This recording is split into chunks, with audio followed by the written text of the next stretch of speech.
नमस्कार, राष्ट्रबोध से मैं पवन केसवानी। छत्तीसगढ़ की राजधानी रायपुर की गुड़ियारी से बागेश्वर धाम के युवा संत पंडित धीरेन्द्र कृष्ण शास्त्री ने फरवरी 2023 में जब भारत को हिंदू राष्ट्र बनाने की हुंकार भरी थी, तब पूरे देश ने गंभीरता से हिंदू राष्ट्र के बारे में सोचना शुरू किया था।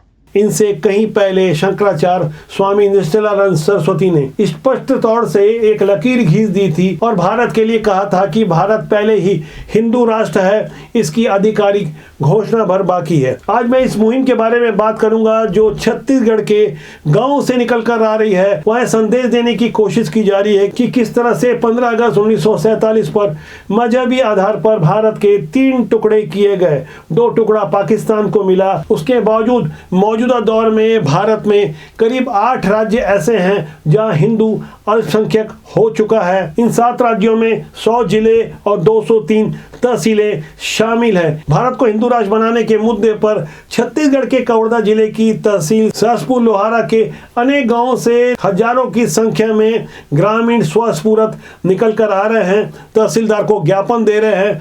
हर दिन एक गांव आता है। लगातार अब तक 8 गांव आ चुके हैं। हमारे पास 31 अगस्त 2023 की जो आखिरी अपडेट है उसके अनुसार सहसपुर लोहारा के तहसीलदार के पास सिगनपुरी, कटोरी, सरई पतेरा, जंगलपुर, केंजदा, सोनझारी, बीजा बैरागी जैसे अनेक गांवों के हजारों ग्रामीण हर दिन आ रहे हैं। 2 दिनों तक उनका एक विशेष अभियान चलता है। पहला दिन साधना का होता है जिसमें उपवास रखा जाता है। 108 बार अपने इष्टजनों को याद करते हुए, संतों को याद करते हुए साधना की जाती है और दूसरा दिन संकल्प और सत्संग का होता है। इस विशेष अभियान की पूरी गतिविधि को मैं आगे आपको विस्तार से दिखाऊंगा कि किस तरह से ग्रामीण एकजुट हुए हैं। आप इस पोस्टर में देख सकते हैं कि भारत के 3 बड़े संतों की तस्वीरें आपको नजर आ रही होगी। सबसे पहले पुरी के शंकराचार्य निश्चलानंद सरस्वती जी की तस्वीर नजर आ रही होगी। उसके बाद जूना अखाड़े के संत अवधेशानंद गिरी जी की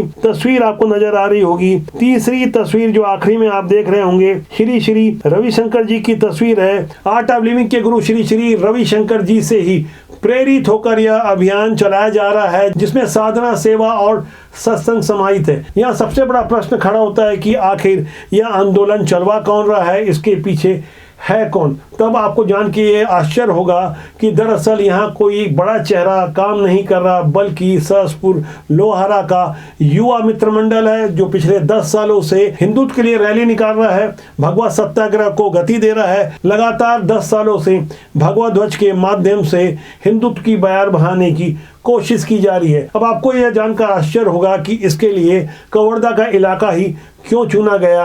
दरअसल इसके पीछे एक बड़ी वजह है। वो वजह है 3 अक्टूबर 2021 की तारीख, जब कवर्धा में भगवा ध्वज का अपमान हुआ था। इस अपमान के बाद 5 अक्टूबर 2021 को पुलिस ने हजारों हिंदूवादियों के ऊपर लाठी प्रहार किया था। उसके बाद कर्फ्यू के जो हालात हुए उस पर मैंने भी लगातार ग्राउंड रिपोर्टिंग की। हमने समझने की कोशिश की कि आखिर ऐसे हालात कैसे निर्मित हुए कि माता विंध्यवासिनी मंदिर के बाहर लगे हुए भगवा ध्वज से किन्हीं विधर्मियों को आपत्ति हो सकती है और उनकी आपत्ति पर 100 साल पुराने इस मंदिर के सामने लगे हुए भगवा ध्वज को उतारने के लिए थाने का टीआई स्वयं पहल करता है। और उसके बाद जिस तरह के धार्मिक उन्माद की स्थिति उत्पन्न होती है, वहीं एक घटना होती है जहां से दुर्गेश देवांगन पोस्टर बॉय बन के उभरे थे। बजरंग दल से जुड़े हुए इस युवा की तस्वीर जब सामने आई जहां भगवा ध्वज को जमीन पर गिरता हुआ देखा गया तो लोगों का उन्माद भड़क गया। यही कारण बताया जा रहा है कि इस आंदोलन के लिए कवर्धा को ही चुना गया है। सहसपुर लोहारा से आगे अब बोड़ला और कवर्धा तहसील में भी ऐसा ही आंदोलन चलाने की पूरी तैयारी हो चुकी है। कवर्धा के जो हालात हैं उसका असर 40-50 किलोमीटर दूर बीरनपुर में भी देखने को मिला, जहां 8 अप्रैल 2023 को भुवनेश्वर साहू की मॉब लिंचिंग के कारण हत्या कर दी गई। उसके छोटे भाई ने मुझे खुद बताया कि किन हालातों में उसकी हत्या की गई। कृष्णा साहू जी, क्या हुआ था? आपने अपनी आंखों से क्या देखा था? हम लोग उधर गए, चिल्लाने का आवाज आया कि मार रहे करके ना, झूठ बोल कर लेके गए हमको कि उकसाए हमको कि मार रहे करके, तो हम लोग छोड़ाने के लिए गए सर। तो ना उधर मेरे भाई को ना पकड़ लिए उस लोग ने, छोड़ने नहीं दिया और उसको चाकू कुछ से मार दिए। और घसीट कर लेकर जाकर मस्जिद के सामने मारा। आपने देखा? हाँ यस आपका भाई था? हाँ सर। उन लोग पूरे बस्ती थे, हम लोग 3-4 लोग थे। कौन सी बस्ती थी वो? मुस्लिम। कौन कौन से हथियारों का इस्तेमाल हुआ था?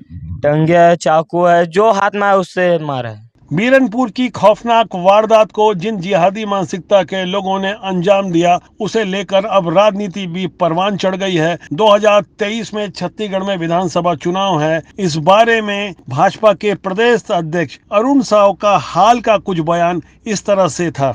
ये तो पूरा छत्तीसगढ़ देख रहा है कि किनके राज्य में कबीरधाम जैसी घटना हुई, किनके राज्य में बीरनपुर जैसी घटना हुई, और छत्तीसगढ़ में इतिहास बना कि 100 दिन से अधिक किसी गांव में धारा 144 लगा। किसके राज्य में इस प्रकार से अपराधियों के हौसले बुलंद हुए हैं। यहाँ सबसे गौर करने वाली बात यह है कि जब आप कवर्धा जाएंगे तो मुख्य चौराहे में साफ तौर पर लिखा हुआ है कि धर्म नगरी कवर्धा में आपका स्वागत है। यानी जहाँ धर्म की बयार बहती है, वहाँ धर्म का जब ऐसे अपमान होगा तो जाहिर तौर पर वहाँ की धर्म प्रेमी जनता सड़कों पर उतर के आएगी। यहाँ और एक बात गौर करने वाली यह है कि 2018 के चुनाव में मोहम्मद अकबर, जो मौजूदा समय में सरकार में मंत्री हैं, करीब 60,000 वोटों से यहाँ से चुन के आए थे।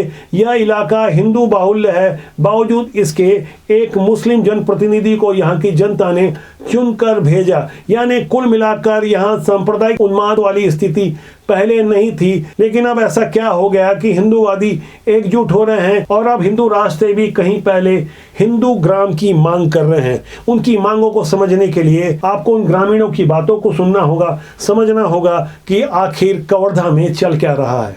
हमारा एक ही मांग है, वो है कि हमारा भारतवर्ष जो है हिंदू राष्ट्र घोषित हो। हम लोग एक मांग लेकर के आए हैं कि हमारे गांव को हिंदू गांव घोषित किया जाए, हमारे जिला को भी हिंदू जिला घोषित किया जाए, हमारे राष्ट्र को हिंदू राष्ट्र घोषित किया जाए। हम सब यहाँ अपने ग्राम को, अपने राज्य को, अपने देश को एक हिंदू राष्ट्र बनाने के लिए यहाँ ज्ञापन सौंपने आए हैं। हमारे ग्राम सुंझरी से हम लोग हिंदू राष्ट्र हमारे इस ग्राम और हमारे इस जिला को और हमारे राज्य को और हमारे इस भारत देश को पूरे हिंदू राष्ट्र बनाने के लिए हमारे ग्रामवासी सभी जने मिल करके तहसील कार्यालय में आए हैं। हमारे ग्राम सुंझरी हिंदू राष्ट्र बनाए हमारे विज्ञापन सौंपने के लिए तहसील कार्यालय आए हैं और यहाँ से विज्ञापन सौंप के चाहत हैं कि हमारे ग्राम, हमारी तहसील, हमारे जिला, हमारे राज्य को हिंदू घोषित करें। इतना हम चाहते हैं गांव से। आप सभी को धन्यवाद देते हैं कि हम सभी मिलकर आए हैं। बोलो भारत माता की जय। हम ग्राम सुंझरी से आए हैं। हमारे ग्राम को हिंदू ग्राम, हमारे जिले को हिंदू जिला, हमारे राज्य को हिंदू राज्य और हमारे देश को हिंदू राष्ट्र बनाने की कृपा करें। यही कामना के साथ हम लोग तहसील कार्यालय लोहारा पहुँचे हैं। मैं अपनी सरकार से यही अपील करना चाहता हूँ कि हमारे गांव को हिंदू ग्राम बनाने में अपना योगदान दे और हमारे राज्य को भी हिंदू राज्य बनाने की कृपा करे। हमन अपन गांव ला हिंदू गांव बनाबो, अपन राष्ट्र हिंदू राष्ट्र बनाए बर अपन तहसील ऑफिस आए हैं, तहसीलदार ला ज्ञापन सौंपे ला। तो हमन ला उम्मीद हवे कि हमारे सरकार तक बात पहुँचे। भैया हमारे गांव ला हिंदू गांव, हमारे जिला ला हिंदू जिला और हमारे प्रदेश छत्तीसगढ़ ला हिंदू राज्य बनाए। हमारे मुख्यमंत्री से मांग है राष्ट्र जंगल कल्याण हिंदू राष्ट्र बनाए हैं अपन देश ला और तहसील ऑफिस में आए हैं। अपन गाँव ला हिंदू राष्ट्र बनाए बर और अपन जिला ला और अपन देश ला हिंदू राष्ट्र बनाए खातिर बर हमन तहसील ऑफिस आए हैं।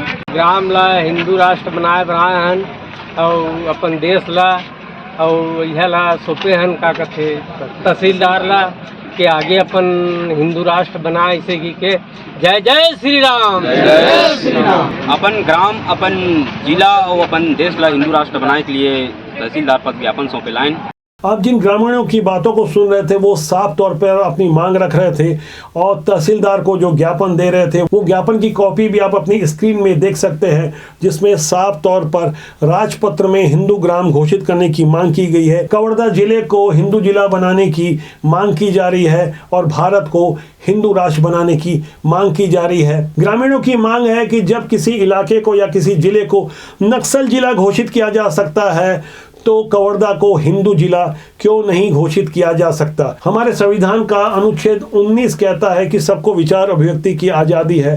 तब हिंदू राष्ट्र बनाने की मांग पर यदि कोई आपत्ति करता है तब उससे यह प्रश्न पूछना चाहिए कि हिंदू राष्ट्र की मांग कहाँ उनको नाजायज लगती है। यह समझने वाली बात यह है कि 15 अगस्त 1947 में भारत एक ऐसा इकलौता उदाहरण है जिसका विभाजन धर्म और मजहब के आधार पर हुआ था, जिसके संविधान के मूल पृष्ठ के पहले पन्ने पर भगवान श्री राम दरबार की तस्वीर प्रकाशित की गई थी। मूल संविधान में कभी भी धर्मनिरपेक्ष शब्द का इस्तेमाल शुरू में नहीं किया गया था, लेकिन 1976 में जिस वक्त इमरजेंसी लगी थी, समूचा विपक्ष जेल में था, मीडिया जेल में था, उस समय इमरजेंसी लगवाने वाली इमरजेंसी की प्रधानमंत्री इंदिरा गांधी ने उस समय के राष्ट्रपति फखरुद्दीन की सहमति से भारत के संविधान में धर्मनिरपेक्ष और समाजवाद जैसे शब्द को समाहित करवा लिया। और इसके पीछे भी एक बड़ा मनोविज्ञान काम किया। वह मनोविज्ञान है कि एक झूठ को यदि आप 100 बार बोलोगे तो सच मान लिया जाएगा। आज हमारे देश में वही हो रहा है। भारत को जिस तरह से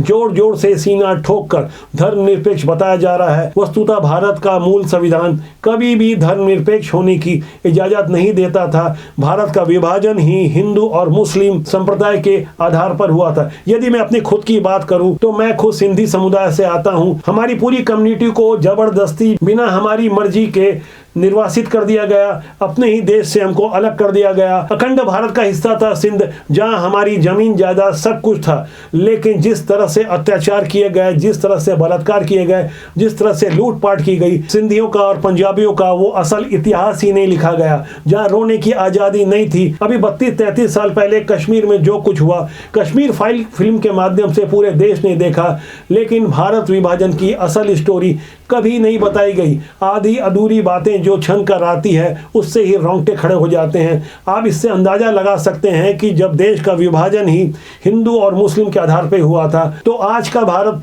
हिंदू राष्ट्र क्यों नहीं कहला सकता। इस बारे में कमेंट सेक्शन में जाके अपनी राय जरूर लिखिएगा। आज के अंक के लिए इतना ही। मेरा आपसे आग्रह है कि आप चैनल को देखें, लाइक करें, शेयर करें और सब्सक्राइब करना ना भूलें। नमस्कार।